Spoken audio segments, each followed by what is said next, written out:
continuamos con el panel Reivindicación de la ética y los valores en la administración de justicia. Le damos la bienvenida a nuestro panel, el señor ministro de Justicia y del Derecho, doctor Enrique Gil Botero. También está el señor Procurador General de la Nación, doctor Fernando Carrillo Flores, y el señor presidente del Consejo de Estado, doctor Jorge Octavio Ramírez. Como moderadora de este panel está la doctora Marta Lucía Olano, señora presidenta del Consejo Superior. Bienvenidos al panel. Adelante, doctora Marta. Muchas gracias.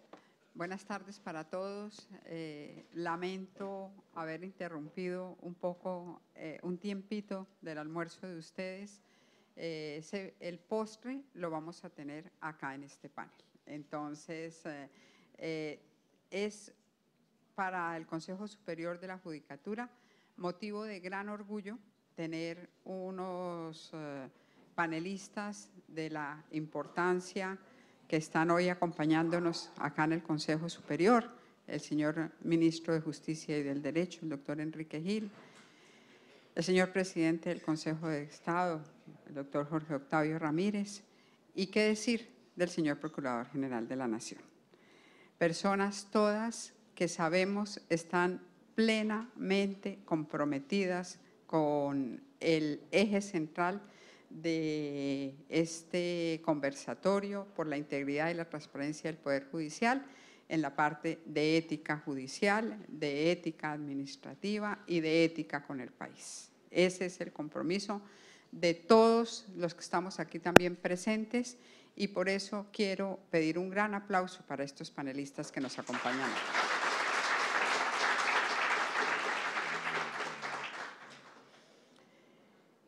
Muchas gracias a todo este auditorio. La hora no es la más afortunada, pero sé que acá estamos todos con gran deseo de oír estas opiniones de estos maestros que tenemos hoy acá. Nos preguntamos, procurador, presidente y ministro, ¿qué nos pasó en el país? ¿En qué momento perdimos los valores? ¿Tendríamos alguna respuesta, procurador? Usted que ha liderado tanto este tema, ¿qué nos podría contestar? ¿Qué pasó en el país? Es lo que la gente se pregunta, porque no podemos hablar solamente de lo que pasó en la rama judicial. Esto es solamente una parte. ¿Qué pasó en el gobierno? ¿Qué pasó en el legislativo? O sea, podemos hablar de todas las ramas del poder público. ¿Y por qué no decirlo también en la sociedad? ¿Qué nos pasó con los empresarios? ¿En qué momento se perdieron los valores, procurador? Sí, lamentablemente yo creo que uno puede afirmar en este momento, y eso no es un juicio apocalíptico, ni mucho menos, que estamos como en un déficit ético lamentable, como que una hecatombe ética de la noche a la mañana se apoderó de todos los sectores. Veníamos acostumbrados a que eso sucediera en el Poder Ejecutivo, en el Poder Legislativo, pero la forma como ha golpeado el ejercicio de la función judicial, creo yo, es lo que está a la orden del día. Y lo que hay detrás de todo esto es un poco la acumulación de una serie, digamos, como de patologías culturales, en donde, por supuesto, la informalidad pudo llevar a la ilegalidad y la ilegalidad pudo llevar a la impunidad, y la impunidad social, por ejemplo, convirtió lamentablemente a quienes desempeñaban determinado tipo de conductas como en modelos para la sociedad. Nosotros hemos dicho que lo triste de toda esta crisis del país es que pareciera que ser pillo diera estatus en Colombia, y eso es lamentable, que ser pillo paga, para decirlo de la manera muy clara. Nosotros llevamos 20 audiencias anticorrupción en la mayoría de los departamentos del país y cada vez uno más se da cuenta que realmente esa cultura del avivato, del que tenía la capacidad de evadir la ley, un poco relativizando siempre bienes jurídicos que eran clásicamente defendidos por la norma, pues se convirtieron en los héroes de la comunidad. Obviamente aquí ha habido algo relacionado con la victoria cultural que ha tenido pues la cultura del narcotráfico, eso hay que decirlo abiertamente, con la forma como acumulamos, por ejemplo, 8 millones de víctimas en el conflicto armado, y eso pasó sin que nadie prácticamente lo registrara. Yo recuerdo mucho, yo era ministro del Interior cuando al presidente Santos se le notificó por dónde iba la cifra de las víctimas y todos dijimos, eso no puede ser, eso están equivocados todos, cuando se dijo que eran 4 millones de víctimas. Cuando la ley del más fuerte se apoderó del ejercicio y puso en entredicho la igualdad, por ejemplo, ante la ley, cuando la desigualdad de carácter social y económico campeó en Colombia de manera impune, cuando muchos bienes jurídicos que estaban protegidos dejaron de ser, específicamente cuando se legitimaron una serie de conductas que estaban en algunas zonas grises, porque hay una gran controversia que yo me imagino que ustedes ya la han abordado en estos días, es que si tiene sentido, y en eso yo comparto la tesis del ministro, por supuesto que la ética vale la pena enseñarla, los principios y valores son universales y están allí, pero cuando se trata del ejercicio de funciones públicas hay una cantidad de zonas grises sobre las cuales hay que clarificar las situaciones. Yo pongo un ejemplo que es un ejemplo muy característico a nivel global, y es que hace unos años, hasta el año 2002 específicamente, o sea, hace solo 15 años, a nivel internacional, el soborno transnacional estaba completamente legitimado. Las grandes compañías multinacionales ponían dentro de sus estados financieros lo que pagaban en coimas en países del tercer mundo. La famosa historia de la Siemens, que era como de brecha hace década y media, todos la conocemos, de las grandes multinacionales suecas y alemanas y francesas. Simplemente la comisión que entregaban, que es una coima abiertamente, eso estaba legitimado dentro de los ordenamientos jurídicos, y solo hasta la convención de la OSD del año 2002 se convirtió eso en un delito transnacional. Eso para mostrar cómo la relativización de las cosas y las zonas grises sí hay que abordarlas. Entonces el tema de los regalos, por ejemplo, el tema del conflicto de intereses, el tema de la declaración de bienes y patrimonios de quienes ejercen funciones públicas, una cantidad de nuevos mecanismos que se han venido perfeccionando y que yo creo que apuntan precisamente a esos asuntos de transparencia que son más importantes. Nosotros estábamos hace 2 días con el presidente del Consejo de Estado, el fiscal y el ministro de Justicia en un desayuno con la máxima autoridad en administración de cortes de Estados Unidos, y discutíamos cómo hoy en el mundo ese dilema falso entre la independencia del Poder Judicial y lo que llaman los americanos que es accountability, que es como la responsabilidad en el ejercicio de la función pública, que lleva a todos esos valores que están allí y que son el motivo de este conversatorio y que tienen que ver con la integridad, con la rendición de cuentas, con la transparencia. Ese dilema se volvió falso. No es que uno puede ser independiente y no puede ser transparente, o que la transparencia es la antítesis de la independencia, o que si uno rinde cuentas entonces está renunciando a la independencia del Poder Judicial. Yo creo que son 2 objetivos en este momento completamente compatibles, y eso es muy importante resaltarlo. Por el contrario, perdón, creo que estaba fallando el sonido. Por el contrario, creo que la transparencia, la integridad, la probidad, la rendición de cuentas son valores completamente complementarios para para consolidar la independencia del Poder Judicial. Uno casi que podría afirmar que es mucho más independiente un Poder Judicial que tenga la capacidad de la ciudadanía y que logre transparencia, probidad e integridad. Entonces me parece, señora presidenta, agradeciendo además esta invitación y teniendo el privilegio de estar con los magistrados aquí presentes, que tal vez ese dilema se acabó y que nuestra obsesión en este momento tiene que ser no solo enseñar cuáles son esos escenarios, sino mirar cuáles son los estándares internacionales que en este momento funcionan, porque aquí uno no tiene que mirarse en el espejo propio, sino tiene que mirar a nivel internacional. Y concluyo simplemente esta primera intervención diciendo, les confieso, a mí me tocó hacer en el año 2009 el capítulo de Colombia para el informe de Transparencia Internacional sobre la corrupción en el sistema de justicia, y encontré 2 cosas que fueron dramáticas. Uno, la falta de información, es decir, la falta de transparencia era total. Segundo, la renuencia a hablar del tema. No, es que aquí la corrupción no existe y eso es un fenómeno de otros, pero no nuestro.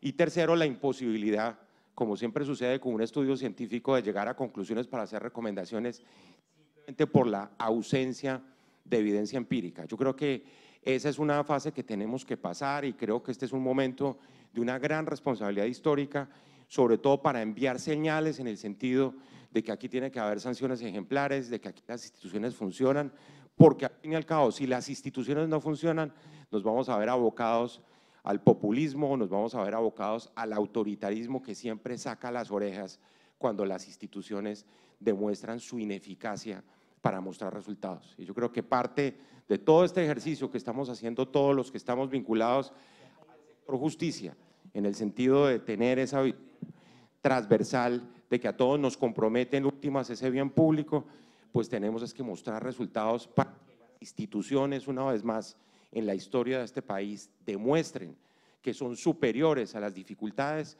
y a los retos que la realidad presente nos ha entregado, lamentablemente, en este momento tan difícil, cuando la pérdida de legitimidad y confianza en el sistema de justicia, pues parece que está a la orden del día. Muchas gracias. A usted, procurador, muchas gracias. Unos aportes valiosísimos.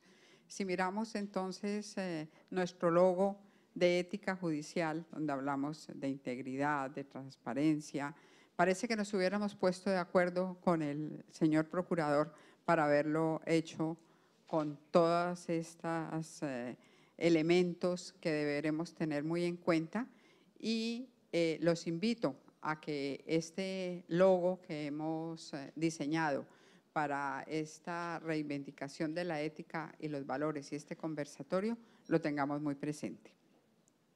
Señor ministro, usted desde su perspectiva, la misma pregunta, ¿qué nos pasó? ¿Perdimos los valores? ¿Qué pasó en Colombia, en la empresa privada, en lo público? Gracias. Bueno, en primer lugar, un cordial saludo. Sé que la hora es pesada, pero el tema es tan apasionante y responde a una necesidad que nuestra sociedad y particularmente el sector justicia en este momento reclama.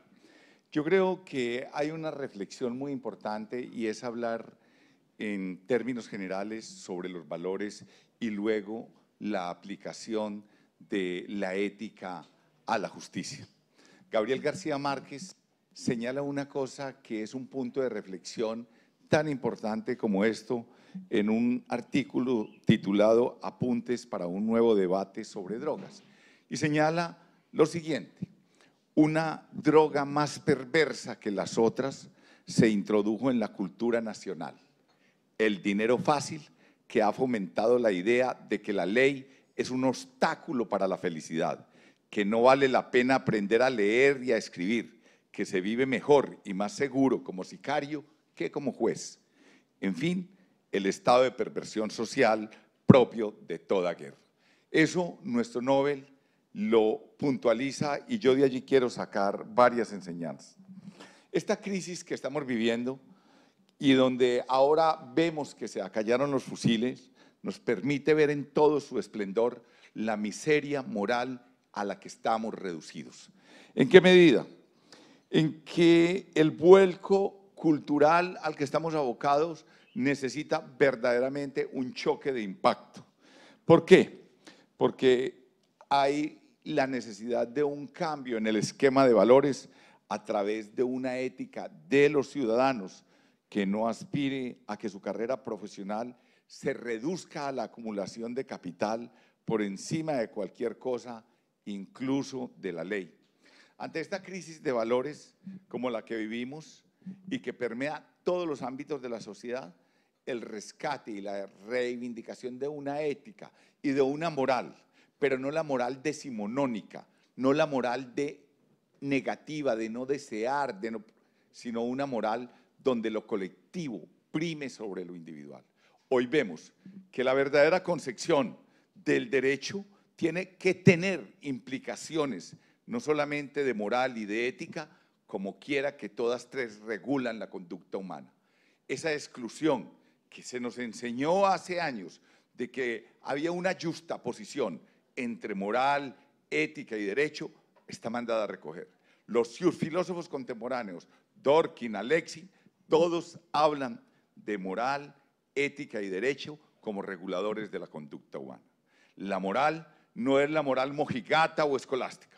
La moral que hoy nos falta es pensar y ver en el otro a nosotros mismos. Esa es la moral, esa moral actual, contemporánea, dinámica como producto cultural, es la que hoy hace falta en la sociedad colombiana. Y la ética, qué bello libro tiene precisamente Adela Cortina, la gran filósofa española, en un extraordinario texto que inclusive citó el señor presidente ayer. ¿Para qué sirve realmente la ética? Y allí en ese libro tiene una fruición intelectual al ver la importancia de la ética dentro de las sociedades y ver la precariedad en que vivimos frente a valores. Es muy importante y esto ha hecho un daño tan grande como, por ejemplo, señalar en recientes publicaciones, y no voy a referir el nombre, un famoso abogado, mas no prestigioso, un famoso abogado de los medios capitalinos se regocijó ante la prensa y sentenció de manera a modo de epifonema que la ética nada tenía que ver con el derecho. Ya saben a quién me refiero. Precisamente esta concepción es la que debe ser superada. Lastimosamente, esta concepción de que la ética nada tiene que ver con el derecho, en sus famosos pleitos, dentro de nuestro ámbito de ejercicio profesional, tiene aceptación deplorablemente, y es a raíz de esta concepción que nos encontramos en esta crisis de valores que ha llegado a las altas esferas de la justicia. Ante la idea perversa y corrupta, porque es una idea perversa y corrupta, de que el derecho no tiene nada que ver con la ética, debemos proclamar exactamente lo contrario. El derecho tiene todo que ver con la ética. No olvidemos que la cultura del dinero fácil, del menor esfuerzo con el mayor provecho y la creencia de que en la vida existe un fast track, de que es posible ser exitoso sin esfuerzo alguno, sin sacrificio, eso no es verdad. Entonces, en la vida no existe fast track, en la vida hay que trabajar, hay que ser correcto. Y por ello yo realmente, para redondear la idea, esta crisis de valores no es nueva y ve uno con preocupación y con tristeza que, aplicado al campo del derecho, y será otra pregunta que seguramente, señora Presidente, vamos a ver más adelante, si quiero señalar y hacerme una pregunta. ¿Estamos preparando jueces aptos éticamente para la valiosa labor de administrar justicia? ¿O la haría de otro modo? ¿Estamos preparando ciudadanos aptos para la vida en la democracia? Entonces, ya hablar de ética en la administración de justicia es hablar de educación jurídica y, en últimas, de educación en sentido general. Esto se construye desde la familia, la escuela y el derecho, pero quiero volver más adelante en el campo del derecho a mirar cómo con desdén hoy se está gestando afianzando una cultura económica donde los profesionales son educados para ser exitosos en la rapiña del dinero y de los bienes materiales. Hoy, con desprecio, se miran las artes, la cultura, la música, las humanidades. Ahora me podré referir más adelante, señora Presidenta, a lo que es lo útil de lo inútil, como lo señala Nucio Ordine en una extraordinaria obra, y la respuesta también en ese sentido que da Marta Nussbaum en una obra Sin fines de lucro, y la importancia de las humanidades, el arte, la poesía, la música, todo esto en la democracia. Justicia y democracia tienen que ir de la mano. Más adelante podemos hablar para poder dar paso. Gracias. Gracias, ministro. Qué interesante.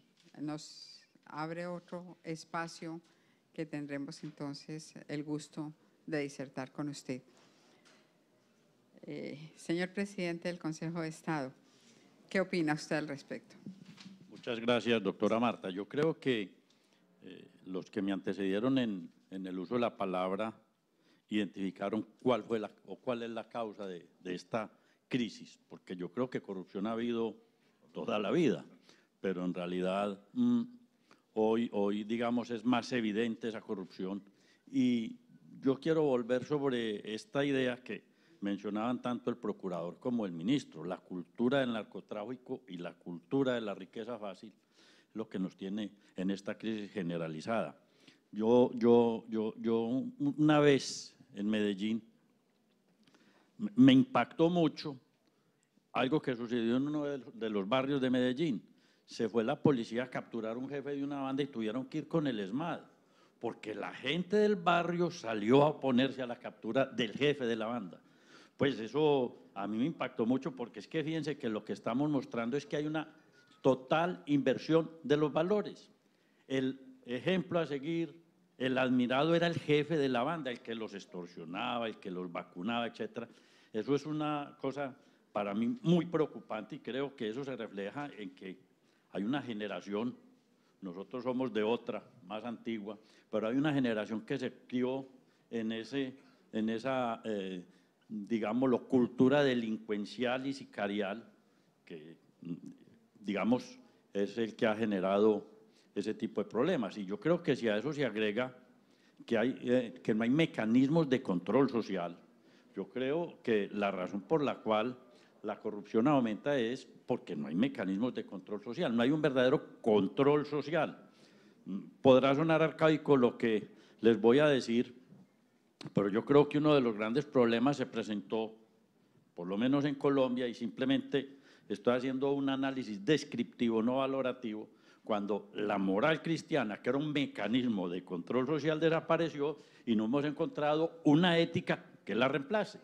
Si la ética es una práctica, otro de los problemas es que no estamos practicando esa práctica, porque desapareció ese que era un mecanismo de control social y hoy en día no existe. Eso, en mi opinión, ha generado además, digamos, un exacerbado individualismo y una falta de solidaridad. Hablaba el doctor Acuña cuando hablaba de la ética que había que pensar en el otro, la famosa ética de la alteridad. Aquí no pensamos en el otro. Y yo creo que eso tiene su origen precisamente en ese ideal de riqueza fácil que nos lleva a superar cualquier tipo de obstáculos con tal de poder conseguir dinero. Un muchacho de 21 años, un sicario de 21 años cree que a los 21 años ya vivió suficiente o que puede vivir lo suficiente siempre que esos 21 años los pueda vivir con dinero. Entonces empiezan desde los 6, 7 años con esa idea de apropiación, y les importa más el dinero que la vida misma. Yo creo que ahí hay un gran problema que solo, me parece a mí, podrá corregirse con la educación, porque es un problema de generación y de degeneración. Interesantísimos estos aportes que nos hacen desde diferentes perspectivas el señor procurador, el señor ministro y el señor presidente del Consejo de Estado. Sin embargo, lo quiero aterrizar a la rama. El Consejo Superior de la Judicatura ha hecho grandes esfuerzos. Expedimos el Código de Ética Judicial, el Código Iberoamericano, acogimos el Código Iberoamericano en el 2012. La Escuela Judicial transversalmente tiene en sus módulos temas de ética, y sin embargo vemos que, por suerte, en unos pocos casos aislados, se nos olvidó.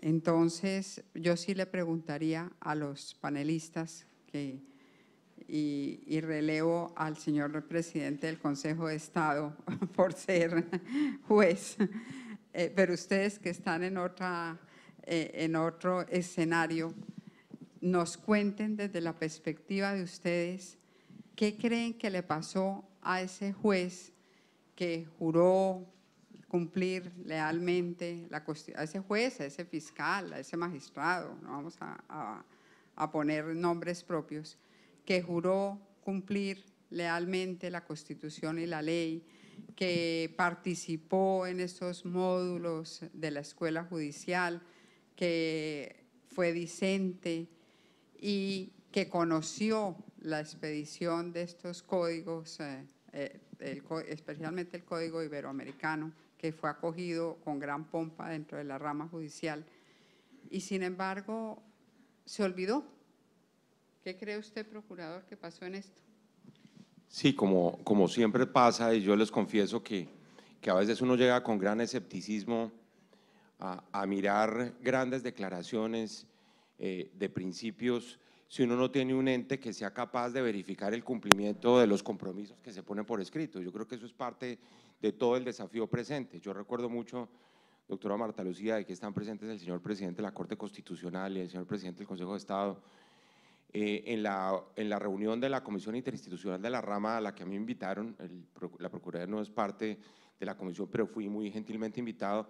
Yo creo que el gran debate era, bueno, frente a esta gran crisis, ¿qué es lo que vamos a hacer? Y yo creo que esa sigue siendo la gran pregunta, porque yo estoy convencido que lo primero es demostrar que sí existen controles, segundo, que sí puede haber sanciones efectivas, y tercero, como decía en la intervención anterior, que las instituciones funcionan, que los mecanismos de responsabilización, los mecanismos de juzgamiento, por ejemplo, a nivel disciplinario y penal frente a las conductas que hemos visto, porque yo creo que nunca en la historia reciente del país, y esa es mi opinión personal, se había visto tan mancillada la justicia como lo hemos visto en los últimos tiempos. O sea, pensar en que expresidentes de la Corte iban a entrar a la cárcel, eso era absolutamente inverosímil para nosotros. Luego, realmente sí estamos de cara a una situación realmente absolutamente excepcional. Y ahí es donde uno piensa, bueno, ¿y cómo hay que reaccionar? Evidentemente, pues claro, reaccionar con la cabeza caliente nunca es aconsejable, pero siempre frente a todo este proceso que ha sido una cadena de frustraciones de reforma del sistema de justicia, pues yo creo que la gran conclusión, y yo creo que esa teoría se planteó en esa reunión, pues hay que pensar en una serie de medidas inmediatas que le envíen un mensaje a la ciudadanía, que no requieren grandes cirugías constitucionales. Yo hoy estoy convencido, por ejemplo, que esas grandes cirugías constitucionales no tienen sentido en este momento, pero sí, por ejemplo, en la aplicación de todos esos principios del Código Iberoamericano y demás, demostrar, por ejemplo, que se pueden actualizar los reglamentos de las corporaciones, otra vez poniendo la ética como elemento central del actuar de jueces y magistrados, darle fuerza, doctora Marta Lucía, operativa a la Comisión Interinstitucional de la Rama como el motor que le va a presentar a la ciudadanía un pacto de Estado de la justicia que además se protocolizó con el liderazgo del señor presidente de la Corte Constitucional en la reunión de la Jurisdicción Constitucional en Pasto hace unas semanas, la necesidad de avanzar en mecanismos de veedurías éticas internas al interior de la rama, lo ha planteado el señor presidente del Consejo de Estado, tribunales éticos para los cuales hay que mirar de qué tipo de mecanismo legal se puede disponer o incluso de decisiones internas que le manden ese mensaje a la ciudadanía. Todos los mecanismos de transparencia que yo sé que se han discutido a lo largo de esta reunión durante estos 2 días, lo que tiene que ver, por ejemplo, con la divulgación de los conflictos de intereses de jueces y magistrados, como se hace en el mundo moderno. Cuando yo hablaba de los estándares internacionales, lo conversábamos en esa reunión que les comentaba, lo que se hace ordinariamente es que se presenten por el lado del conflicto de intereses claramente declaraciones abiertas que son resultado de la transparencia, el informe sobre bienes y rentas, es decir, aquí hay una cantidad de mecanismos que suponen no solo la adopción de códigos de ética, sino de comportamientos de los ciudadanos que ejercen la función judicial, que son los que a la hora de la verdad demuestran que hay acciones clarísimas. La puerta giratoria, por ejemplo, por decirlo con toda claridad, hay que acabar con la puerta giratoria, y eso es el resultado de acciones muy concretas que tienen que presentarse. Después ya veremos, si esa fue la conclusión que se dio en Pasto, por ejemplo, de en el mediano plazo y en el largo plazo cómo se van a presentar esas reformas. Y yo creo que los presidentes de las honorables Cortes en este momento tienen ese mandato de reforma. Antes de que lleguen, además, como lo discutíamos en Pasto, la avalancha, la horda de reformas a la justicia que van a venir por cuenta de los 30 precandidatos presidenciales que tenemos que estar preparados para eso. Yo creo que la reforma a la justicia hay que anteponerla a los intereses electorales que van a ser el pan de cada día de este país a partir del 15 de enero, si no antes. Por eso es tan importante ir solidificando esas líneas de reforma. Decíamos allí, y sigo absolutamente convencido que eso tiene que ser así, tenemos que pensar en el qué y después definiremos el cómo. Lo que es claro es que no podemos avanzar en una reforma que sea el producto de todos esos mecanismos o de los moldes del pasado en donde en virtud de conciliábulos o de grupos cerrados, el típico canapé republicano, como decían en el Frente Nacional, produce unas reformas de espaldas a la ciudadanía. Y me parece que hoy en día hablar de las academias de jurisprudencia, del foro, por supuesto de los jueces, los magistrados, los decanos de derecho, nosotros hemos iniciado ya una actividad en esa dirección, hemos estado ya en 4 ciudades recogiendo iniciativas de reforma y me parece que todos tenemos que apuntar en esa misma dirección. Yo creo que ese tiene que ser el compromiso en ese sentido y ya definiremos, por ejemplo, en términos de las reformas del mediano y del largo plazo, hacia dónde tienen que apuntar, que no quiero comentar eso porque yo sé que lo han discutido a lo largo de estos 2 días. Los mecanismos de responsabilidad, de enjuiciamiento, la selección de los magistrados y los jueces, buscar mecanismos, repito, de control disciplinario que funcione, es decir, toda una batería de cuestiones que son importantes, como también el gran debate, y lo pongo sobre la mesa porque está a la orden del día, de qué va a pasar con la Comisión de Disciplina Judicial. Nosotros le hemos enviado una carta al presidente de la República diciéndole, mire, si ya el Honorable Consejo de Estado dispuso que 4 de esas ternas ya no van, pues ¿qué van a hacer con las 3 ternas recientes? Casi que, y lo digo no por las personas que están ahí que corresponden, y lo digo con todo el respeto, a una estructura que es parte de la estructura que está en crisis en este momento, sino hay que replantear ese mecanismo y qué se va a hacer en términos de la transición hacia adelante. Ese debería ser un debate que yo creo que habría que dar en ese momento.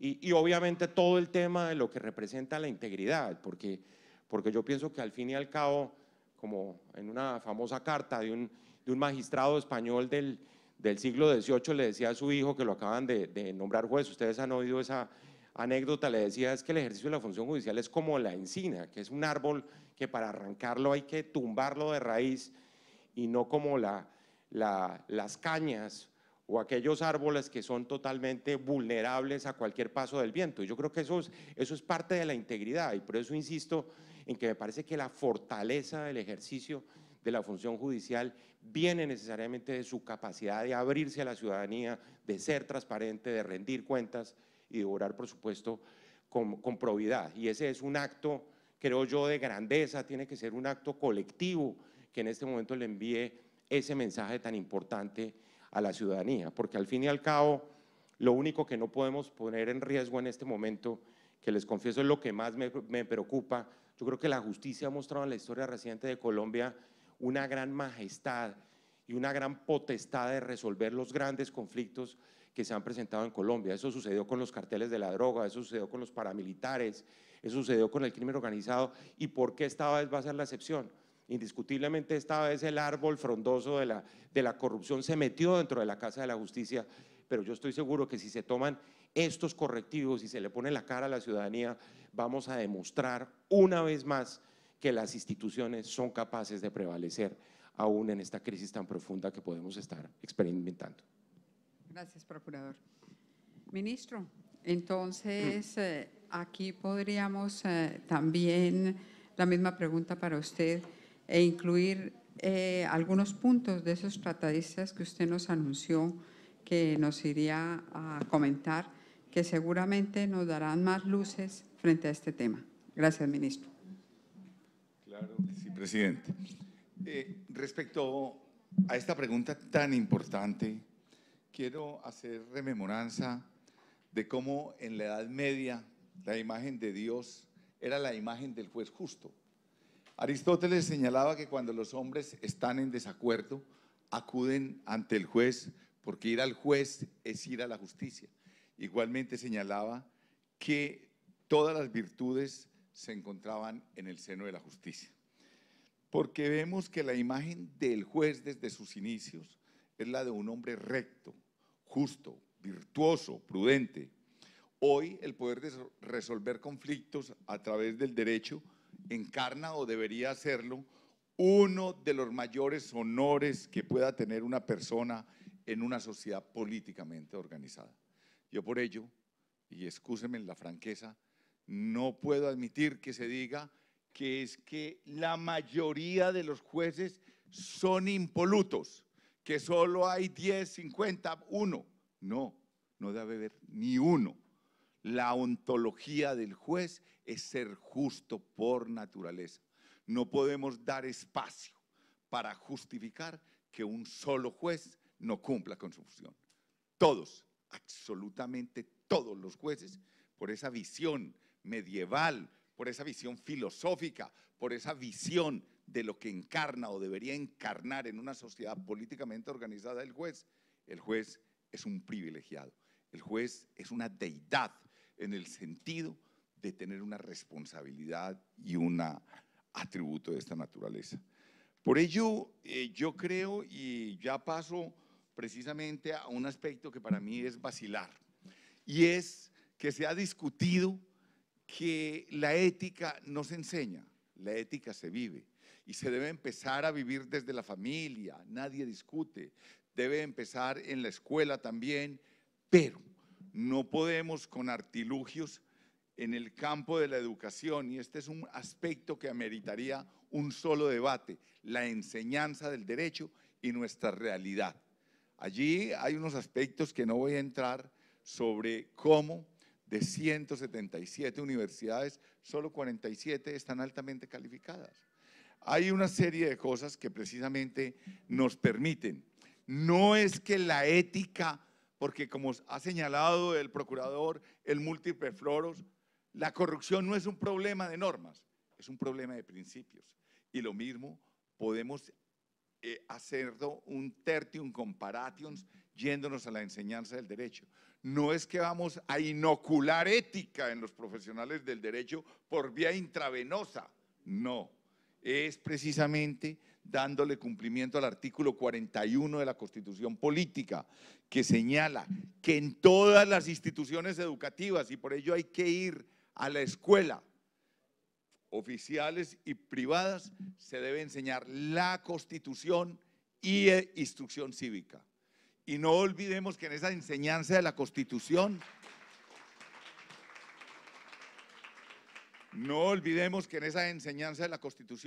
nuestra Constitución, la del 91, y aquí está uno de los artífices, tiene un contenido ético desde el preámbulo hasta la última norma. Esa Constitución, si a mí me preguntaran ¿cuál es la filosofía de la Constitución?, diría con entusiasmo, es el más grande manual de ética que se ha escrito en la historia del país. La Constitución está transversalizada de principios éticos. Entonces, la Constitución es kantiana. La Constitución está llena de contenidos valiosos y plausibles. La Constitución tiene un alma en la cívica, en los valores, antes que en la coerción. Y entonces tenemos y debemos que enseñar no solamente la Constitución, sino instrucción cívica. Y en la instrucción cívica están los valores, y por eso hay que enseñar valores también en la universidad.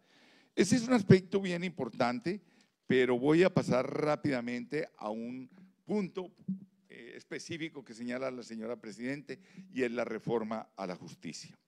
Yo creo que podemos hacer muchas cosas y vamos haciendo cosas en la misma perspectiva que lo ha señalado el señor procurador. Yo creo que, sin embargo, seamos pragmáticos en esto también. Uno de los grandes temas en la reforma tiene que ser la congestión judicial. Los altos índices de congestión están generando la imposibilidad de acceder oportunamente a la administración de justicia. Y esto es mirado de manera negativa y grave, y esto ha generado una pérdida paulatina de la confianza en el sistema. Una sociedad que no crea en sus jueces, está la democracia a puertas del abismo. Una democracia está precisamente cimentada en la respetabilidad y en la idea de justicia. Hay una fuerte alianza entre justicia y democracia. Uno de los aspectos que tenemos que mirar es a largo plazo, y yo creo que hay 4 principios que tenemos en esta materia de funcionamiento de la administración de justicia, que son: 1, una carga laboral razonable para los jueces. ¿Cuándo podrá un juez con tranquilidad fallar 20 tutelas que le llegan al mes más su carga laboral normal? Cuando un juez con 1.500 procesos a despacho, va a poder dar una respuesta oportuna a la sociedad.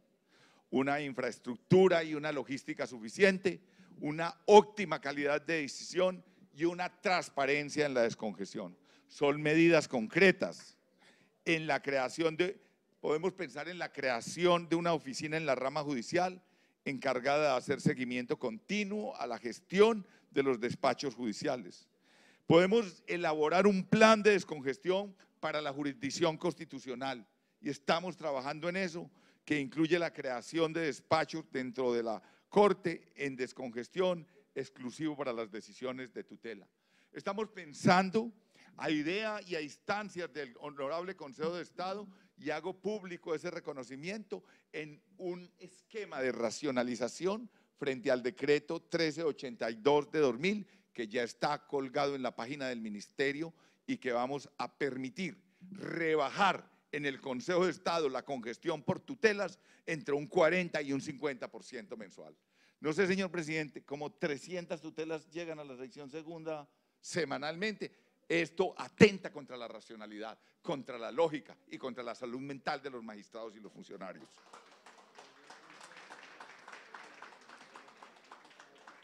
En este proyecto, y con esto concluyo, para irme en la línea del señor procurador, para que veamos cómo Procuraduría, Altas Cortes, Ministerio de Justicia y Gobierno, Corte Constitucional, Consejo de Estado y Corte Suprema venimos trabajando de la mano en este. El Ministerio de Justicia ha enviado cartas contentivas de las propuestas de reforma a 47 facultades de derecho que tienen acreditación de alta calidad en el país. Se ha invitado a 26 tribunales contenciosos administrativos, a los 33 tribunales superiores de distrito judicial.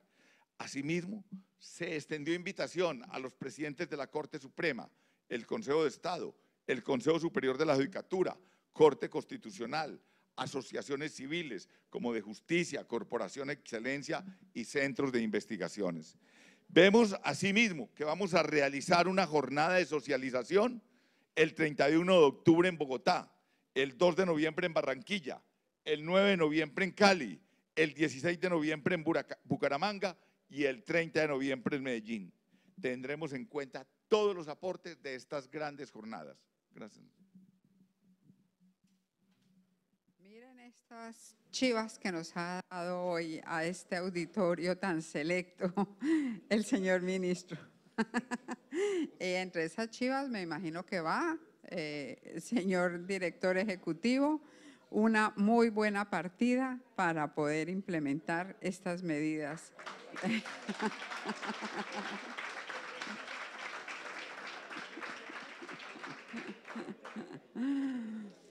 Bueno, entonces ahora sí vamos con, como yo lo relevé a usted de ese espinoso tema, cuéntenos, señor presidente del Consejo de Estado, esos mecanismos de autorregulación que hemos conversado tanto en el Consejo de Estado, con la Judicatura, con la Corte Constitucional, con el señor procurador, con el señor fiscal, y démosles a conocer a este respetable público que tenemos hoy esos mecanismos de autorregulación que han sido tan importantes y que vamos a poner en práctica.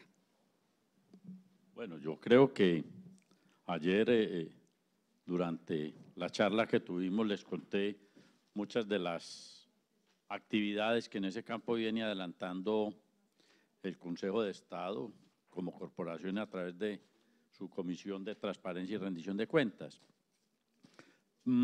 Sobre ese punto de la autorregulación, quiero simplemente compartir unas reflexiones con ustedes.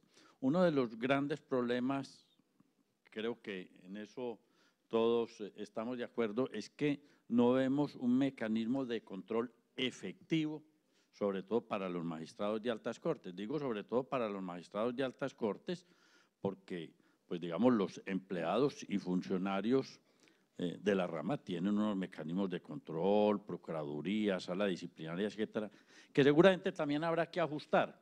Pero en realidad con los magistrados de altas cortes ustedes ven que ese es uno de los puntos de discusión.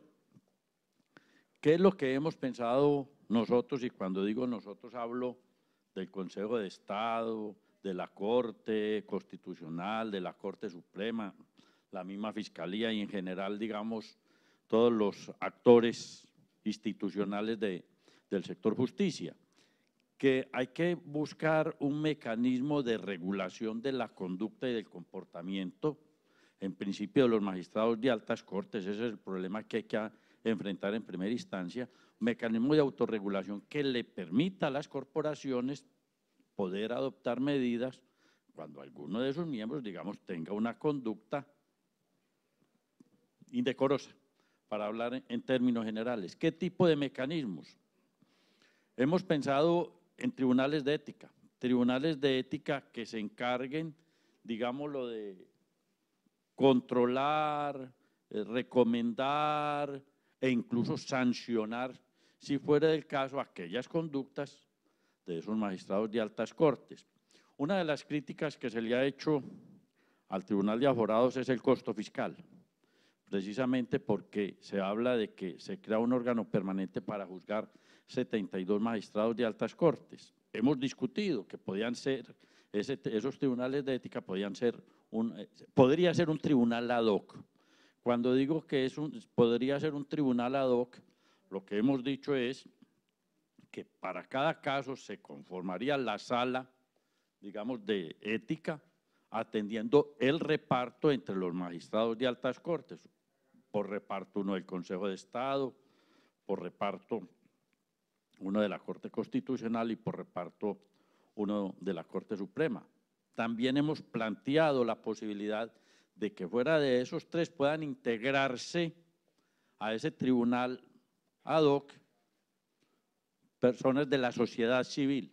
Uno de los grandes problemas, creo que lo hablamos ayer y puedo decir que es un elemento común a todas las intervenciones, es la falta de confianza, o mejor, la desconfianza en el juez y la desconfianza en los magistrados de altas cortes en el sentido de que quieren impunidad, que no quieren ser controlados.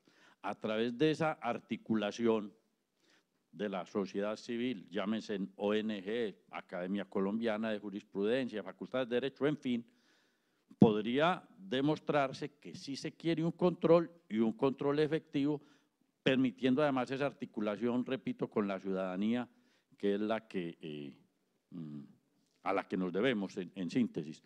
Es un mecanismo que permite recuperar la confianza y que preserva la independencia y la autonomía de la rama, porque es un organismo interno el que va a juzgar la conducta de esos magistrados de altas cortes. Fíjense que ese mecanismo no es extraño en Colombia. El ejemplo más claro son los tribunales de ética médica.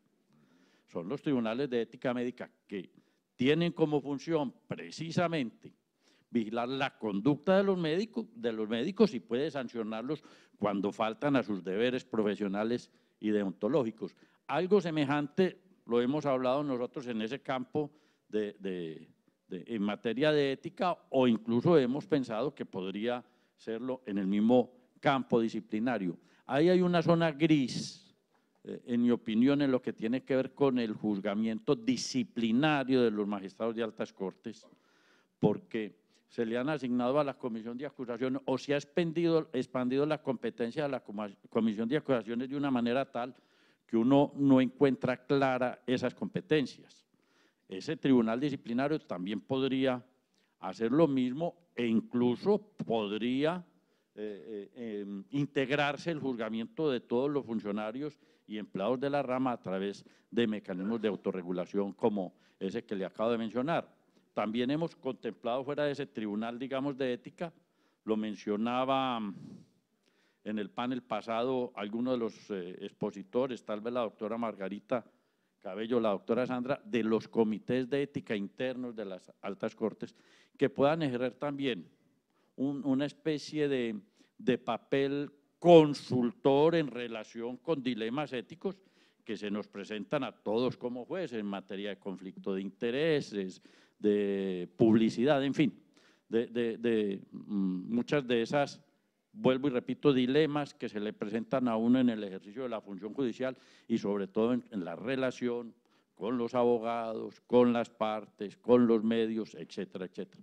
Digamos que ese es en una breve síntesis algunos de los aspectos que, repito, hemos venido discutiendo sobre esos mecanismos de autorregulación que nos parecen a nosotros serían muy convenientes, muy eficaces y preservarían la independencia y la autonomía del juez. ¿Cómo quisiera el Consejo Superior de la Judicatura mantener a estos panelistas? Porque son tantas las preguntas, tantas las inquietudes que tenemos que desaprovecharlos a ellos no lo perdonaríamos. Pero como el tiempo ya nos corre, entonces tenemos al profesor Vigo ahora, pero antes de cerrar este panel, me gustaría que fuera el señor Procurador General de la Nación quien nos diera ya esta despedida y nos dejara con solucionadas muchos interrogantes, pero también abierto otra invitación, Procurador, otra invitación, Ministro, otra invitación, señor Presidente del Consejo de Estado, a que sigamos debatiendo estos temas tan de actualidad e interesantes. Gracias a ustedes por su participación. Les cedo la palabra al señor Procurador, que tiene ya un vuelo y nos irá a aportar otras cosas de mucho interés. Muchas gracias, Presidenta. Yo quisiera simplemente ser muy telegráfico en tal vez las como conclusiones y recomendaciones en relación con todo esto. Pero creo primero que estamos poniendo el dedo en la llaga, como es fundamental. El ver exactamente el objetivo de este conversatorio ya muestra que por aquí vienen las soluciones. Nosotros hemos convenido además con la cooperación internacional, les digo, realizar un foro en febrero del año entrante sobre estos mismos temas, señora Presidenta, trayendo, digamos, lo mejor del estado del arte a nivel de los sistemas judiciales para ver cuáles son las mejores prácticas y las lecciones aprendidas en materia de ética, de ejercicio de la función judicial y, por supuesto, como ya lo decía, de los estándares internacionales que se están dando a nivel de los poderes judiciales. Yo estoy convencido que de esta reunión sale un mensaje clarísimo, y es que el Poder Judicial es capaz, primero, de autorreformarse, segundo, de autorregularse y tercero, de autodisciplinarse, que me parece un mensaje fundamental para la ciudadanía. Creo que hay un elemento de ética en el papel que juega la reforma de la justicia como factor de reforma social. Yo tuve el privilegio de estructurar un programa al cual probablemente muchos de ustedes han sido parte, que es un programa de la Unión Europea que se llama Eurosocial, que hace intercambio de prácticas de políticas públicas de justicia entre Europa y América Latina. Y realmente la premisa mayor de ese programa es que si se hace bien una reforma de la justicia, se tienen repercusiones inmediatas sobre la reforma social, porque la justicia es capaz de nivelar, como lo decía el señor ministro de Justicia, ese gran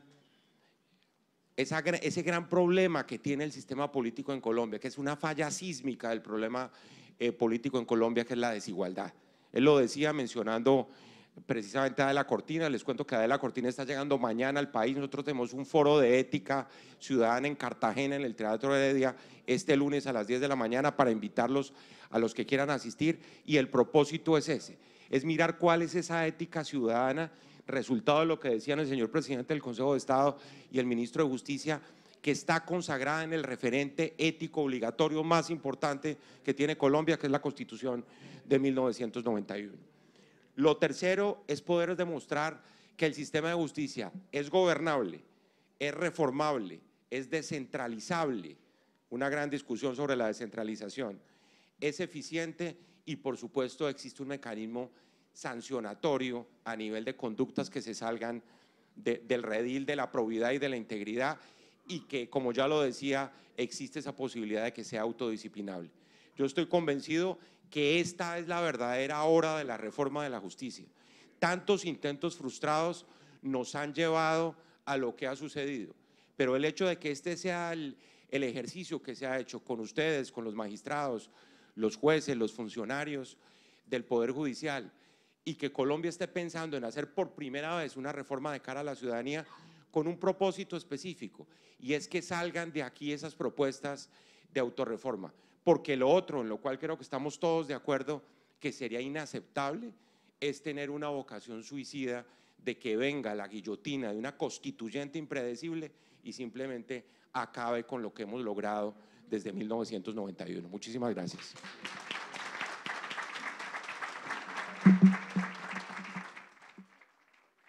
Qué buen resumen nos ha hecho el señor Procurador. Los despedimos a estos panelistas con otro fuerte aplauso y con agradecimiento del Consejo Superior.